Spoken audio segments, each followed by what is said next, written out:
Sa pag-anunsyo ni Vice President Sara Duterte na tatakbo siya sa pagkapangulo, humingi rin siya ng tawad sa naging ambag daw niya kaya nanalo si Pangulong Bongbong Marcos. Bumuelta naman dito ang Malacanang sabay sabing may mga bagay na dapat unahing ihingi ng tawad ng Vice President. Balitang hatid ni Ian Cruz. Mahigit 2 taon pa bago ang eleksyon 2028. Ako si Sara Duterte. Tatakbo bilang Pangulo ng Pilipinas. Nagdeklara na si Vice President Sara Duterte na tatakbo siya sa pinakamataas na posisyon sa bansa. I offer my life, my strength, and my future in the service of our nation. Mga kababayan, ibalik natin ang tapang at malasakit para sa Diyos, sa bayan, at para sa bawat pamilyang Pilipino.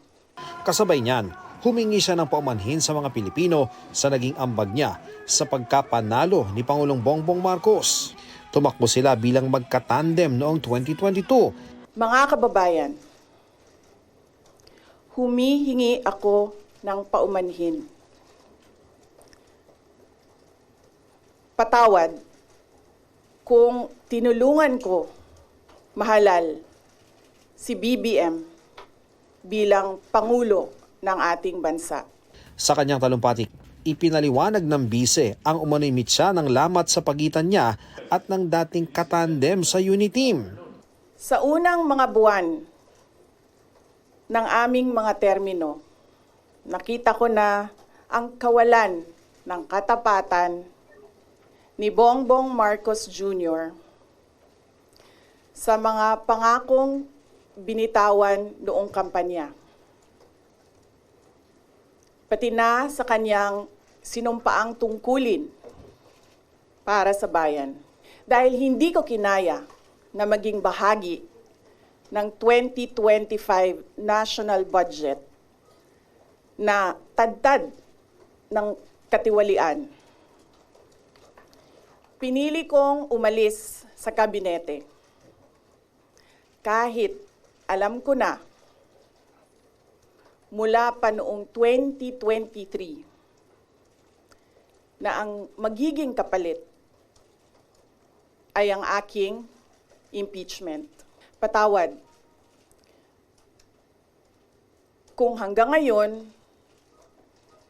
ay marami pa ring Pilipino ang nalulunod sa baha ng dahil sa malawakang korupsyon.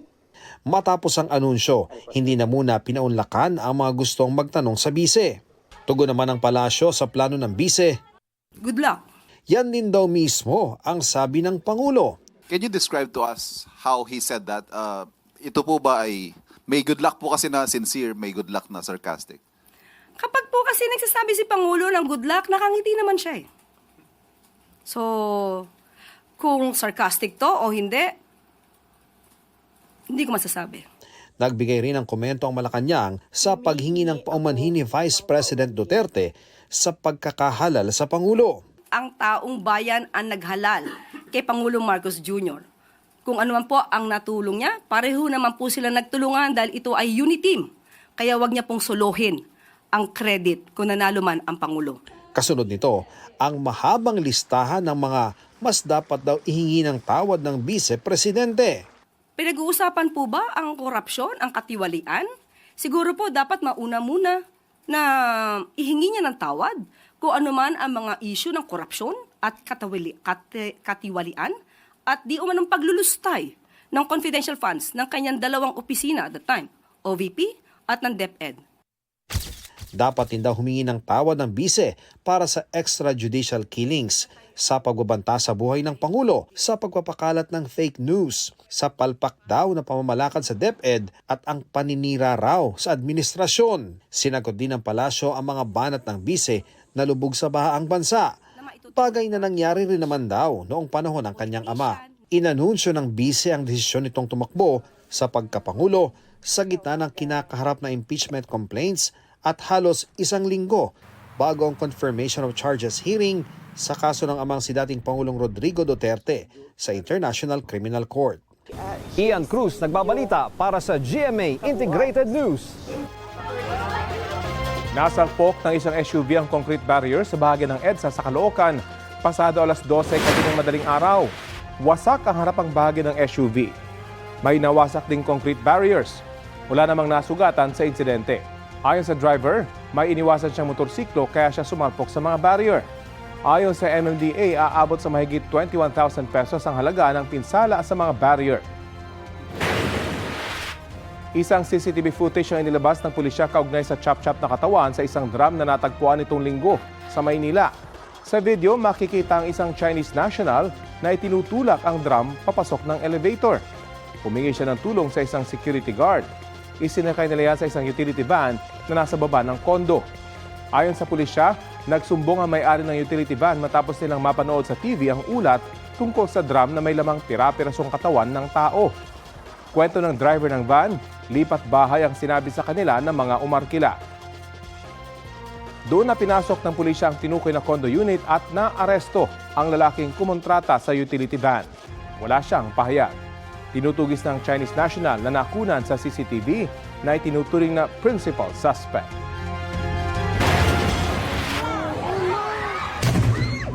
Sumabog ang kumpol ng mga nilipad na lobo sa gitna ng pagsalubong sa Chinese New Year sa Binondo, Maynila. Ayon sa uploader, saglit na nagkagulo ang mga tao dahil sa pagsabog. Ayon sa isang opisyal ng barangay, wala namang nasaktan sa insidente. Inaalam pa ang sanhi ng pagsabog ng mga lobo.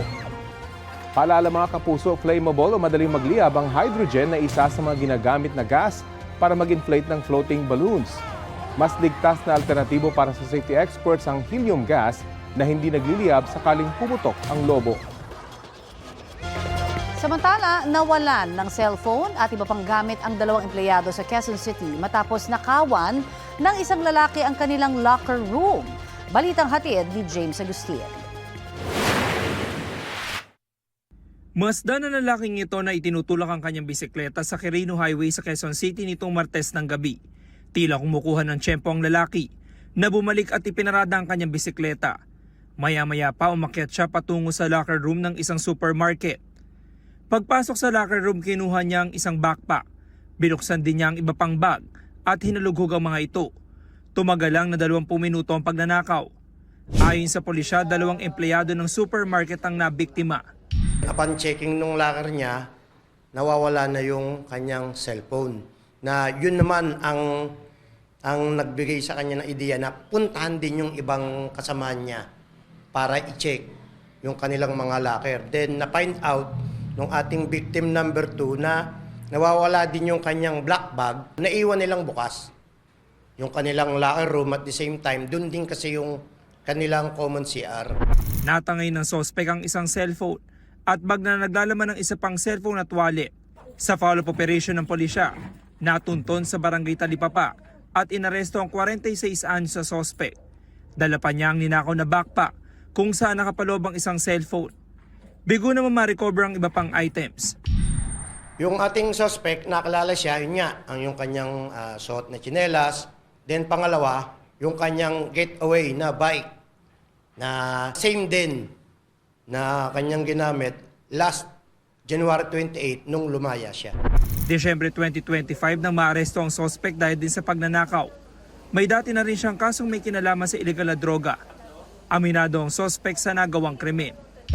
Kailangan lang po kasi walang pambili ng pambili po sa tubig siya sa kuryente. Wala po maayos na trabaho. Saan mo dinala yung isang cellphone? Ano po?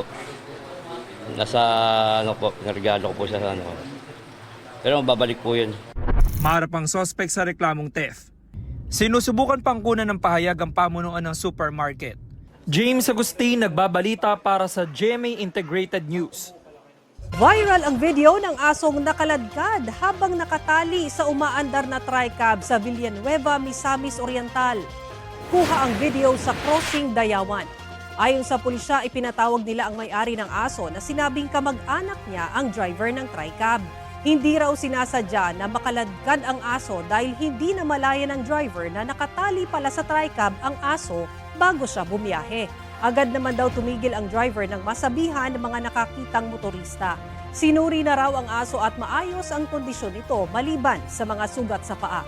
Naibalik na ang aso sa mga amo nito na nangakong hindi na mauulit ang insidente. Hindi na sila sinampahan ng reklamo. Daang-daang guro mula sa Bulacan at Pampanga ang sabay-sabay nanumpa ngayong umaga para sa kanilang promotion. Sa ilalim po yan ng Expanded Career Progression Program. Detalye po tayo niyan sa ulat on the spot ni Ivan Mayrina. Ivan? Magandang tanghali, Connie. Nasa halos 2,000 guro mula sa Bulacan at Pampanga ang na-promote mula ng maisabatas ang Career Progression Program para sa mga guro. Sinasihan ni Pangulong Bongbong Marcos ang mass oath-taking nila dito sa San Jose del Monte sa Bulacan. Ang mga guro ay yung mga ilang dekada na sa serbisyo, pero minsan hindi nakatikim ng promotion. Pero ngayon na-promote bilang o sa ilalim ng Career Progression Program na naisabatas ditong nakaraang taon lang. Ang programang ito ay nagtakda ng structured at competency-based na sistema kung saan ang mga guro ay may malinaw na teaching at leadership track at may kaakibat na pag-angat sa ranggo at sa benepisyo. Ang ilan sa mga nakusap natin, Connie, paretiro na ngayong taon at 3 dekada ng Teacher 1. Pero ngayon, promoted na sa Teacher 4. May mga principal din na na-promote sa ilalim ng programa. Malaking bagay daw ito para sa kanilang moral at dignidad bilang guro at nakaramdam sila ng pagkilala sa kanilang serbisyo. Sa kanya naman talumpati, giniit ni Pangulong Bongbong Marcos sa ito ay pagkilala sa malaking papel ng mga guro sa paghubog ng mga kabataan at kinabukasan ng bayan. Kaya naman anya isinulong niya ang pagsasabatas sa ito dahil hindi raw siya papayag na may magre-retirong guro na Teacher 1 pa rin ang ranggo. Muli niyang sinabi na ang nalalabing taon ng kanyang termino ilalaan sa edukasyon at ngayong 2026 nga, anya, ay mahigit 1.3 trillion pesos ang nilaan sa edukasyon. Present, Connie, sa seremonya si Education Secretary Tani Angara at mga lokal na opisyal ng Pampanga at Bulacan. Kabilang si Pampanga 2nd District Representative Gloria Macapagal Arroyo. Sinubukan namin kunan ng pahayag ang dating Pangulo tungkol sa pagdeklarang tatakbong Pangulo si Vice President Sara Duterte na kanyang kaalyado pero hindi siya nagpaunlak. Bagyang Pangulo, sinubukan natin tanungin tungkol sa pagtakbo ni VP Sara pero kumaway lamang siya. Balik sa iyo, Connie. Maraming salamat, Ivan Mayrina. International Criminal Court is now in session. Rodrigo Roa Duterte.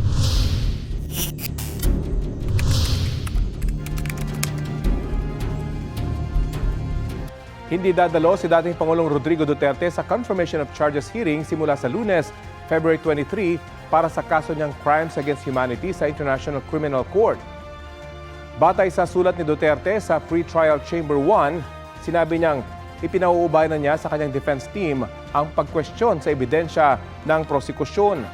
Hindi pa rin niya kinikilala ang jurisdiksyon ng ICC. Pinersa lang daw siyang madala sa The Hague, Netherlands na anya'y paglabag sa konstitusyon at sovereignty ng Pilipinas. Tinawag niyang pagkidnap ang kanyang pagkakaaresto na pinumunuan daw ni Pangulong Bongbong Marcos. Isa rin daw malaking kasinungalingan na pinangasiwaan niya ang polisiya para sa extrajudicial killings. Ginagamit lang daw ito ng mga kalaban niya sa politika. Hindi raw niya gugustuhin pumunta sa pagdinig, saan niya'y malilimutan lang din niya sa loob ng ilang minuto. Matanda na raw siya, pagod at mahina. Hiling niya respetuhin ng korte ang kanyang kapayapaan sa loob ng kanyang selda. Kaugnay sa pahayag ni Duterte na pagkidnap ang pag-aresto sa kanya, sabi ni Palace Press Officer Undersecretary Claire Castro na ipinauubay na raw ng gobyerno ng Pilipinas sa ICC ang pagdinig sa kaso ni Duterte sa pamamagitan ng Republic Act 98510 o ang Philippine Act on Crimes Against International Humanitarian Law, Genocide and Other Crimes Against Humanity. Sa ilalim kasi nito, ititigil na raw ng Pilipinas ang pag-iimbestiga kung dinidinig na ito sa isang international tribunal o court. Sa gitna ng pagtawag sa kanya ng ICC prosecution na co-perpetrator umano sa kasong crimes against humanity ni dating Pangulong Rodrigo Duterte, tuloy pa rin si Senator Bongo sa kanyang trabaho sa Senado. Sakaling ma-issuehan siya ng arrest warrant mula sa ICC, hindi raw siya matatakot dahil wala siyang kasalanan. Balitang hatid ni Joseph Morong.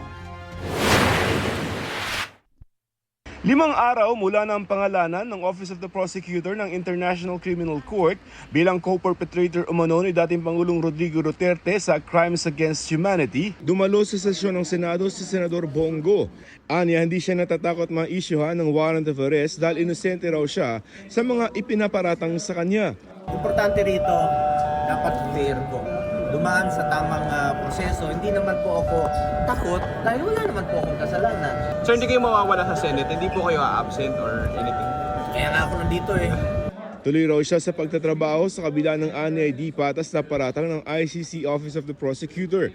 I firmly dispute the allegations in that document which are entirely unfounded at one-sided at napaka-unfair naman po yun sa parte ko. Ang aking trabaho ay naayon sa batas ng tao at naayon sa batas ng Diyos. Ang Senate minority na kinabibilangan na Senador Go may binubuong resolusyon tungkol sa pagrespeto sa mga korte ng bansa. Ang spirit ng ating konstitusyon ay kung may problema, pwede kang tumakbo sa Philippine courts. So hindi naman pwede na pag sinabi ng ICC o kahit anong international court na may arrest, dadamputin mo na lang dito, dadalhin mo sa ibang bansa. Kung ganun ang interpretasyon, napakadelikado. Hindi raw dapat automatic ang pagpapatupad ng arrest warrant ng ICC. Sira ang ating constitutional framework and the concept of sovereignty kung ang ating local courts ay gagawin nilang powerless, di ba? Nababawasan ba yung human rights kung yung isang tao ay nakakatakbo muna sa korte? Dati nang sinabi ng Malacanang na ngayong lumabas na ang pangalan ng mga co-perpetrator umano sa war on drugs, handa silang makipagtulungan sa Interpol. Gaya na nangyari nung arestuhin si dating Pangulong Rodrigo Duterte Marso ng nakaraang taon. Hindi raw ito pagsuko ng soberanya kundi pagtupad sa obligasyon ng bansa sa Interpol. 2019 nang kumalas ang Pilipinas sa ICC. Ayon kay Senate President Tito Soto, di pa napag-uusapan ang posibilidad ng ICC warrant laban kay Go at kay Senador Bato de la Rosa na isa rin sa pinangalanang co-perpetrator. Ang tanong muna, is there an arrest? I'll cross the bridge when I get there. Are there members who would want a caucus? Then I'll call the caucus. Hindi pa, pero hindi ko pangungunahan. Si De La Rosa tinanggal na bilang miyembro ng Senate Blue Ribbon Committee. Nobyembre pa siya huling pumasok sa Senado. Pumalit sa kanya si Senador Robin Padilla. Ang DOJ hinihintay ang desisyon ng Korte Suprema sa petisyon ng mga Duterte na kumikwestiyon sa legalidad ng pag-aresto sa dating Pangulo at pagdala sa kanya sa The Hague. The DOJ takes the position that it would be prudent to wait the resolution of the Supreme Court before it acts upon any alleged warrant should one be issued. Pero meron din daw tinatawag na executive prerogative o otoridad ng ehektibo na pinamumunuan ng Pangulo. Meron po tayong batas either through extradition or surrender. Ito pong matter na to ay executive prerogative. Kunwari, may warrant na po. Executive prerogative po to either file for extradition, assuming na merong extradition treaty, and lastly, to surrender or in the alternative to surrender the individual. Yun po yung kapangyarihan ng Estado. Makita po natin yan sa ilalim ng batas. Ayon pa sa DOJ, meron ding responsibilidad ang Pilipinas sa international community. If in the Philippines being part of a community of nations, if we do not comply with this obligation, sa mga pagkakataon po kunwari na tayo naman po humingi ng tulong sa Interpol, hindi po tayo ganun kadali pagbibigyan. Primary consideration here is our deference to the Supreme Court. Sa petisyon ng mga anak at taga-suporta ni Duterte sa Supreme Court, illegal umano at walang due process ang sapilitan umanong pagkuha kay Duterte at pag-surrender sa kanya sa ICC. Wala umanong naipakitang official and sealed copy ng warrant of arrest mula sa ICC ang mga opisyal ng gobyerno. Wala rin umano itong access sa legal counsel noong panahon na yun. Sinabi naman ng Office of the Solicitor General sa memorandum nito sa Supreme Court itong Enero na nirespeto nito ang karapatan ni Duterte sa buong proseso ng pag-aresto at pag-surrender dito. Joseph Morong nagbabalita para sa GMA Integrated News. Huli ka magpagsiklab ng sunog sa isang convenience store sa Thornton, Australia. Ilang sandali kitang tumatakbong palabas ng gusali ang isang lalaking nasilaban ng suot na damit. Ayon sa mga pulis ng New South Wales, maliit lang ang naging pinsala sa tindahan pero napagalamang nawawala ang kaha sa loob. Hindi pa malinaw kung paano nagkasunog sa tindahan. 2 tao ang tinutugis ng mga otoridad. kaugnay sa insidente.